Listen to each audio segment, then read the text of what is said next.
బిడ్డన్ని కన్నాం కాబట్టి మమ్మల్ని తిరగేసి కట్టేశారు అన్నారు. అప్పుడు ఆయన అన్నాడు, నేనే ఆ జరత్కారు. మీరింత బాధపడుతున్నారని నాకు ఈ విషయం తెలియలేదు. నేను వివాహం చేసుకుంటాను, నా పేరు కలిగినటువంటి పిల్ల కనపడితే చేసుకుంటానన్నాడు. అప్పుడు మహానుభావుడు వాసుకి తన చెల్లెలైన జరత్కారుని తీసుకొచ్చి వివాహం చేశాడు అని జరత్కారోపాఖ్యానం ఆదిపర్వంలో మీకు కనపడుతుంది. భారతం పంచమ వేదం.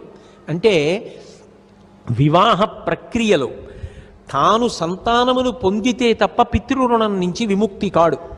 2, అలా సంతానాన్ని కొడుకు పొందకుండా సన్యాసాశ్రమ స్వీకారము చెయ్యకుండా పెళ్ళి చేసుకోకుండా బ్రహ్మచర్యంలో ఉండిపోతే అటువంటి వాణ్ణి కన్న తల్లిదండ్రులు కూడా ఉత్తమ లోకములు పొందరు అని భారతం ప్రతిపాదన చేస్తోంది.